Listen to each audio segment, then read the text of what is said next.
नागझिरा व्याघ्र प्रकल्पामध्ये एंट्री केलेली आहे आणि 653 चौरस स्क्वेअर किलोमीटरवर पसरलेलं गायखुरी रेंजेसवरती हे सुंदर व्याघ्र प्रकल्प आहे। बरोबर सयाजी दादा आहे आणि बघू आज काय काय दिसतंय। सुरुवात छान झालेली आहे। पावसा नावाच्या पक्षाच्या आवाजाने सुरुवात झाली आणि आता बघू आपल्याला आज काय काय दिसणार आहे ते। तुझ्या इतक्या वर्षाचा अनुभव तू काय सांगशील की जंगल कसं बघावं? जंगल हे माडगुळकरांनी खूप छान शब्दात मांडलेलं आहे की जंगल हे वर्तमानपत्रासारखं असतं। नवीन वेगवेगळ्या बातम्या घडत असतात, फक्त ती वाचायची भाषाशैली आपल्याला कळाली पाहिजे। सो जंगलामध्ये बऱ्याच वेळेला सकाळी जेव्हा आता आपण चाललोय तर काही ठिकाणी तुम्हाला ठसे उमटलेले दिसतात, काही ठिकाणी स्क्रॅच मार्क्स असतात आणि हे बघत बघत आपल्याला प्राण्यांचा मागोवा घेता येतो।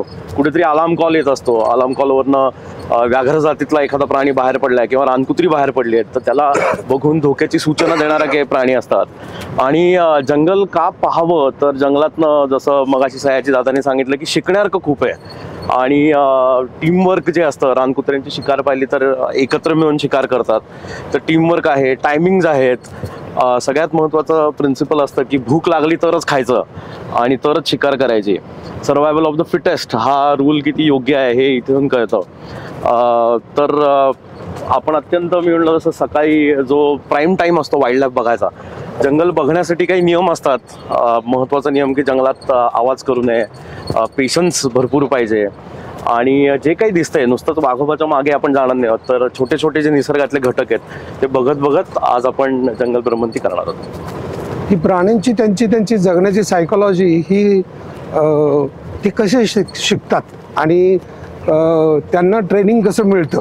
एक उदाहरण सांगतो की एका जंगलामध्ये एक वाघिणीने सांबर डिअर पाहिलं आणि मागणं बछडे येत होते, तर तिच्या लक्षात आलं की आपल्याला बछड्यांना शांत करायला पाहिजे, तर तिने फक्त शेपूट एका विशिष्ट डायरेक्शनला हलवली, ती पिल्लं तिथे बसली आणि मग वाघीण हे स्टॉकिंग करत करत करत जायला लागली। त्या सांबराने ती वाघीण पाहिली, सांबर पळून गेलं, मग वाघिणीचं पण लक्षात आलं की आपल्याला हे काय घावणार नाही, मग तिने परत एका विशिष्ट पद्धतीने शेपूट हलवली, त्याच्यानंतरच ती पिल्लं धावत धावत तिच्यापर्यंत आली। तर बॉडी लँग्वेजमधनं खूप गोष्टी या प्राण्यांमध्ये त्यांचं संभाषण चालतं। मी म्हणलं तसं की अलार्म कॉल्स खूप इंटरेस्टिंग असतात आणि एक्सपिरियन्शियल लर्निंग या प्राण्यांमध्ये खूप मोठ्या प्रमाणात आहे। मग त्यांची जे रानकुत्रे जे आहेत त्यांच्या 20-25चा सैन्यासारखे ते अटॅक करतात आणि त्यांची सायकोलॉजी बद्दल कुठे काय लिहिलेलं, ऐकलेलं किंवा पाहिलेलं काय? सो रानकुत्र्यांबद्दल खूप लोकांनी अभ्यास केला आहे। एक साऊथमध्ये एक अत्यंत चांगले 2 फिल्म मेकर्स आहेत, कृपाकर सेनानी, तर त्यांनी यांच्या शिकारी पद्धतीवर खूप काम केलेलं आहे। सो एकटं रानकुत्र असेल तर फारसं काय मोठं जनावर त्यांना पकडता येणार नाही, तर टीम बिल्डिंग किती महत्त्वाचं इथे लक्षात येतं। 2, 4, 5, 8, 40 पर्यंत यांचे कळप रेकॉर्डेड आहेत आणि यांना पॅक असा शब्द आहे की म्हणजे कळप असं नाही वापरत, पॅक असा शब्द वापरतात आणि हे बेसिकली प्राण्यांना पळून दमवतात आणि बाकीच्या प्राण्यांमध्ये जी अन्ननलिका असते किंवा श्वासनलिका असते ती तोडली जाते आणि मग मेल्यानंतर प्राणी खाल्ला जातो। पण इथे सीन असा असतो की हे धावतात, प्राणी जिवंत असताना त्याचे लचके तोडायला सुरुवात होते। म्हणजे बऱ्याच वेळेला सांबर किंवा चितळ हे जिवंत असतं, ते दिसत असतं की ते ओरडतंय, पण मागच्या बाजूने त्याचा लचका तोडलेला असतो। आणि एक इंटरेस्टिंग गोष्ट की प्लॅनिंग खूप छान असतं यांचं, कम्युनिकेशन खूप चांगलं असतं। सो 2 रानकुत्री, त्याच्या मागे 2 रानकुत्री, पुढची दमली की ती थोडी मागच्या बाजूला येतात, मागची पुढे जातात। तर हे जे प्लॅनिंग आहे म्हणजे त्याला चेस करण्याचा जो स्पीड आहे तो कॉन्स्टंट राहतो आणि नॉर्मली संध्याकाळ झाल्यानंतर ही रानकुत्री शिकार करत नाहीत, दिवसामध्ये सकाळी किंवा संध्याकाळी शिकारी करतात आणि याच्यामध्ये एक अल्फा फिमेल असते, म्हणजे या कळपाचा जो हेड आहे तर ती मादी असते नेहमी। आणि मी म्हणलं तसं की इथे साधारण एक 23, 24, 25 इतक्या रानकुत्र्यांचा कळप हा एक इंटरेस्टिंग पक्षी आता तिथे दिसतोय, ट्रिप आहे। तर त्याचं शास्त्रीय नाव खूप छान आहे, त्याला डेंड्रोसिट्टा वॅगाबॉन्डा म्हणतात। वॅगाबॉन्डिंग म्हणजे उडान टप्पूगिरी करणारा। सो पक्ष्यांच्या बद्दल गंमत अशी की आपल्याकडे शिकारी पक्षी आहेत या जंगलांमध्ये आणि आपण ज्या ठिकाणी जाणार आहोत तिथे तलाव आहे, तलावाच्या पेरिफेरीवरती एक अत्यंत सुंदर असा एक गरुड दिसतो, त्याचं नाव आहे मत्स्य गरुड, तर त्याला ग्रे हेडेड फिश ईगल म्हणून असं नाव आहे आणि नोव्हेंबर टू मार्च हा त्यांचा नेस्टिंगचा सीझन असतो। तर त्यांची शिकार करण्याची पद्धत वेगळी, ऑब्व्हियसली ते आतमध्ये पाण्यामध्ये मोठे मोठे मासे आहेत, मरळी आहेत, तर ते पकडून खातात पण यांच्यामध्ये एक मजा अशी असते की गरुडांमध्ये एकच घरटं अनेक वर्ष वापरलं जातं.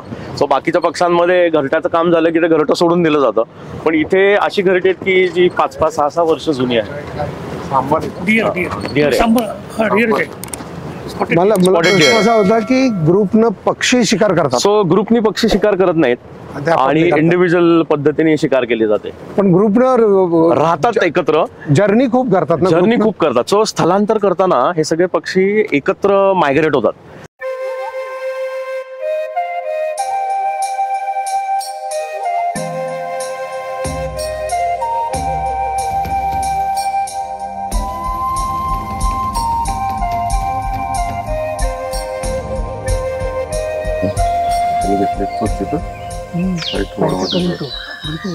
उडल बघे एक नंबर. आला दुसरा. तू दुसरा आहे. तू तर लय देखना आहे. ही त्याचा कुठला रे? हा सरपंच निघालच आहे. त्याला पास करेल का? आईला फीड करत असेल ना, मीटिंग पेर असेल.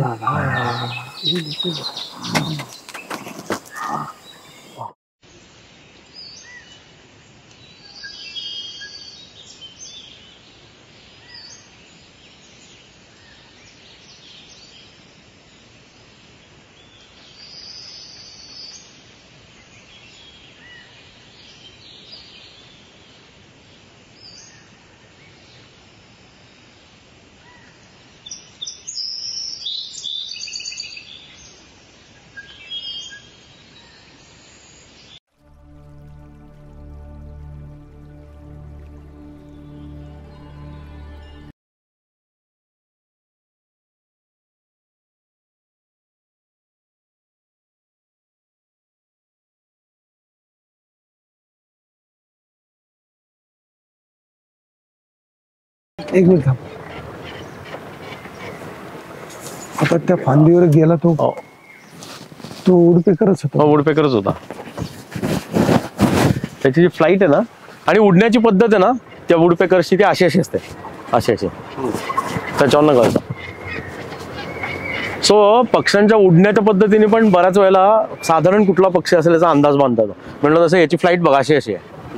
हा, नंतर हॉर्नबिल असतो, तो फडफडतो परत थांबतो, फडफडतो पंख परत थांबतो. तू किती वेळा असं केल्यावर ते थांबतो? काय 3-3, 4-4 वेळा करतो आणि परत थांबतो. 3-3, 4-4 वेळा करतो आणि परत थांबतो. हा वुडपेकर.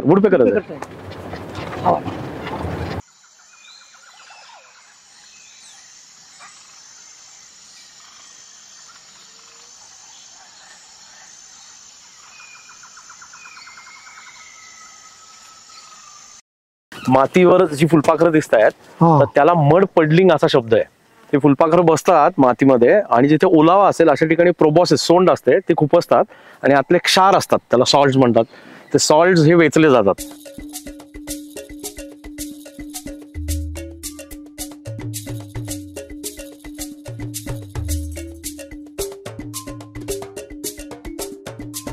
ही सगळी भुई शिंदी आहे. अच्छा. Wild date palm. आणि सुगरणीचं घरटं, त्याचं जे रॉ मटेरियल असतं ना ते त्या पानाचा मधलं रिब असते. भुई शिंदी पण असते काय? मग त्याला काय येतं? शिंदीच येते. शिंद्या ज्या असतात वाईल्ड डेट पाम, फक्त एडिबल नसतात. म्हणजे शिंदी तशी जंगलाला बिनउपयोगाची आहे का? नाही. पक्ष्यांसाठी, प्राण्यांसाठी, प्राणी खातात, एडिबल आहे. अच्छा. मस्त मोहाचा वृक्ष दिसतोय, त्याच्यानंतर धावडा आहे, ऐन आहे, तिवस आहे, तेंडू आहे.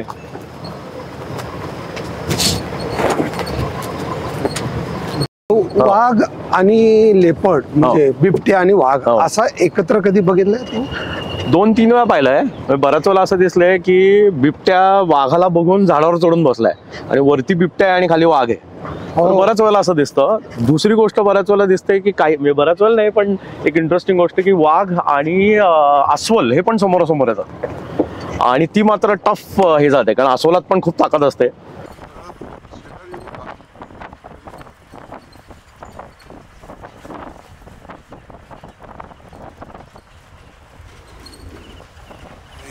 थांब रे, हे थांब. एक मिनिट, एक मिनिट. एक मिनिट. हे काय पुढे?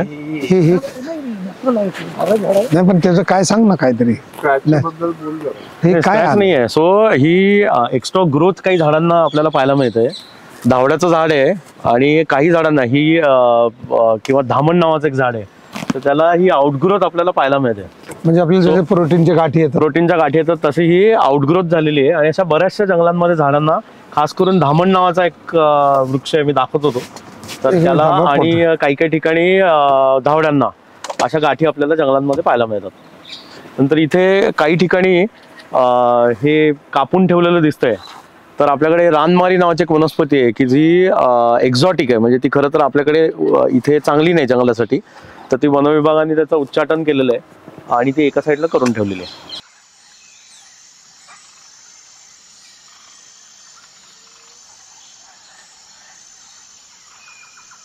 हे कसलं झाड आहे मोठं बघ ते? अर्जुनाचं झाड आहे. मोठा अर्जुनाचं आहे. अच्छा, अर्जुन. थोडं पिंकिश टिंज आहे बघ त्याला दादा. हा हा हा. तिथे ओढा आहे, ओढ्याच्या कडेला नेहमी अर्जुन. अर्जुन किंगफिशरचा दादा. करेक्ट, त्याचा चहा पण छान लागतो.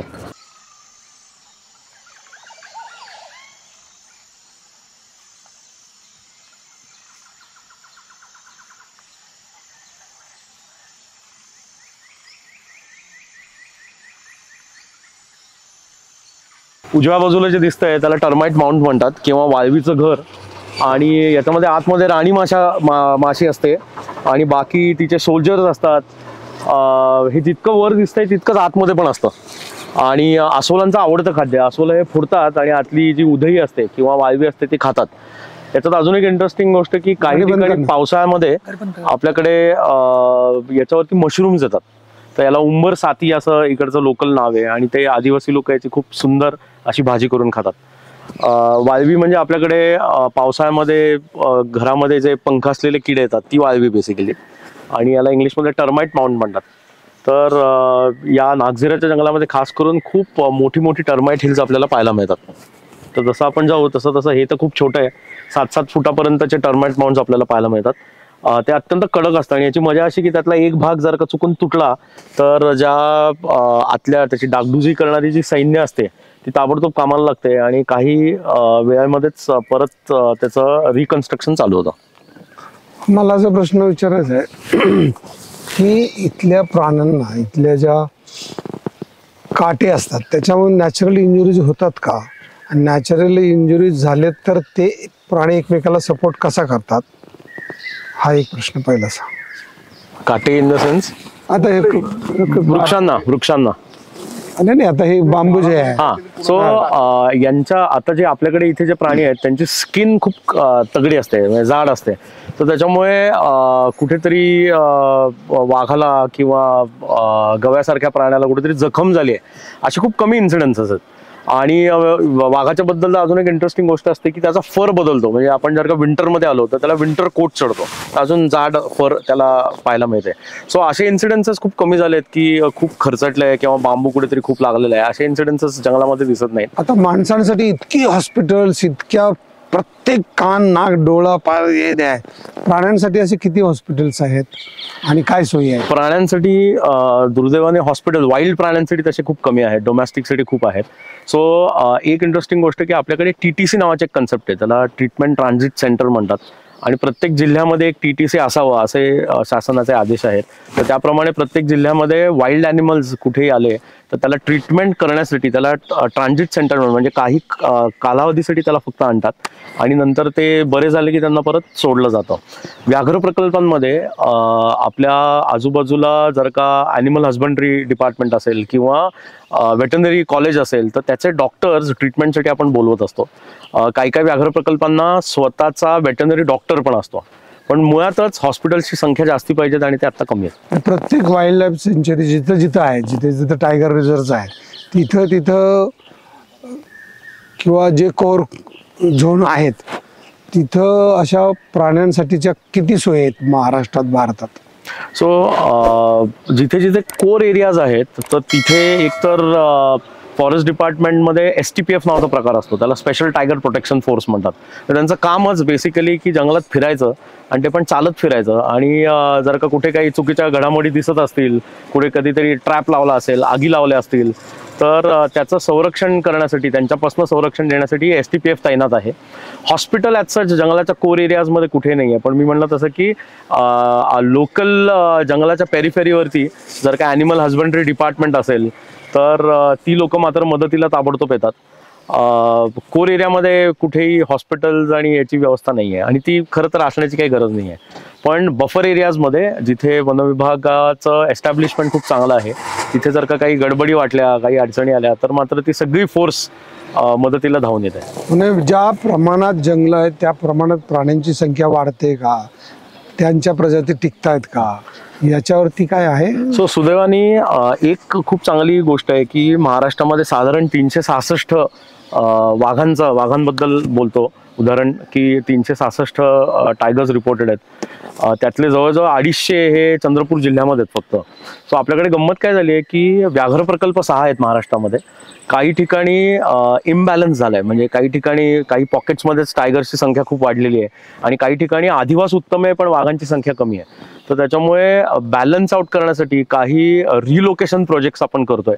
त्यातला एक रिलोकेशन प्रोजेक्ट हा महाराष्ट्रातल्या नागझिरा अभयारण्यामध्येच केला गेला होता आणि 2 वाघिणी या ब्रह्मपुरी मधनं आणून इथे रिलोकेट केल्या होत्या. सो वाघांची संख्या वाढते, पण तो बॅलन्स मेंटेन करण्यासाठी कुठेतरी हस्तक्षेप करण्याची गरज आहे आणि ते शासन करत आहे. चित्त्याची काय पोझिशन आहे आपल्याला? चित्त्याची पोझिशन फार काय चांगली नाही आहे, पण गंमत अशी आहे की आत्ताच तो प्रोजेक्ट आणलेला आहे, तर त्याच्यामुळे इतक्या लवकर त्याच्यावर भाष्य करणं जरा अवघड आहे. एक निश्चित की पूर्वी आपल्याकडे चित्ते होते आणि ते नंतर नाहीसे झाले. एक गव्हर्नमेंटने खूप चांगलं पाऊल उचललं की नवीन एक प्रकल्प आणला आणि त्याच्यामध्ये चित्ते हे रिलोकेट केले गेले. सो त्याच्यामध्ये डेथ रेट आता अनफॉर्च्युनेटली खूप जास्ती आहे, पण अजून काही दिवसानंतर म्हणजे अजून कदाचित 1-2 वर्षाच्या अभ्यासानंतर सांगता येईल की हे खरंच हा प्रकल्प हा यशस्वी झाला का फेल्युअर झाला. आता लगेच स्टेटमेंट करणं त्याच्यावर जरा अवघड आहे. अनुज, अजून एक असं मला नेहमी वाटत असतं की नॉर्मली आपण बघतो की डोमेस्टिक ॲनिमल्स मध्ये कुत्र हरळी खातं औषधाच्या रूपात, तसं जंगलामध्ये प्रत्येक प्राण्याचं काही ना काहीतरी औषध असेल. याच्यावरचा अभ्यास कोणी केलाय? याच्यावरती अभ्यास दुर्दैवाने अजून झालेला नाही आहे आणि तो तसा करणं अवघड आहे, कारण ही जनावरं नॉक्टर्नल आहेत, रात्री फिरणारी जनावर आहेत. सो रेकॉर्डेड आहे की वाघ हा काही वेळेला गवत खाताना रेकॉर्ड आहे, पण शास्त्रीय दृष्टिकोनातनं त्याच्यावर टिप्पणी करणं अवघड आहे, कारण ते प्रूव्ह करणं खूप अवघड आहे. सो तसा अभ्यास अजून तरी झालेला नाही आहे. पण it is a well non fact की जसं आपल्याला घरातलं मांजर पण बऱ्याच वेळेला गवत खाताना आपण कुत्रा खाताना किती वेळेला तरी बघतो आपण. तर वाघाच्या बाबतीत पण असे रेकॉर्ड्स आहेत, पण scientifically it is not eight proven की हे गवत खाल्ल्यामुळे असा परिणाम झाला असं सिद्ध करणं जर आवडेल. कारण की आपल्या डोमेस्टिक ॲनिमल्स मध्ये आपण दुर्वा खातो किंवा हे खातो का औषधी असतात, तसं याच्या बाबतीमध्ये जसं तुम्ही म्हणता की याच्यावर अभ्यास झालेला नाहीये, तर this can be one good subject where people can really do that kind of a research. Correct, but the only problem in that की हे नॉक्टर्नल आहे आणि रात्री काम करणं तसं अवघड आहे. एवढं ह्या मुंग्या त्यांचं आता आपण बघितलं त्या आतलं सायन्स, प्राणी, त्यांचे आजारपणा, एवढा अभ्यास करण्याची कुवत आली आहे, झाली, याच्यावर काम झालंय. सो काही एरियाजमध्ये कामं झालेली आहेत. उदाहरण पुण्यामध्येच एक मुलगी आहे, तिची PhD नाही केलं तिने, पण तिचं काम सगळं डायकामा नावाची एक मुंगीची जात आहे आणि त्या मुंगीच्या जातीवरती अभ्यास केलेला आहे. सो अभ्यास खूप प्रमाणात होतोय, पण अजून मोठ्या संख्येने वेगवेगळ्या घटकांवरती अभ्यास करणं गरजेचं आहे. इंटरेस्टिंग गोष्ट अशी की वाघांवर अभ्यास करणारे खूप लोक आहेत, पण मुंग्या किंवा हे अँथिल जे दिसतंय, तर छोट्या छोट्या निसर्गाच्या घटकावर अभ्यास करणारे लोक खूप कमी आहेत आणि त्याची संख्या जास्ती वाढली पाहिजे. खूप वाव आहे ते काम करायला, खूप स्कोप आहे, खूप स्कोप आहे, खूप स्कोप.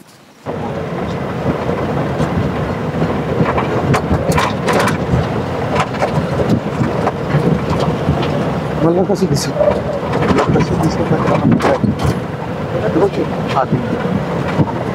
हरिण दिसलं का मेल?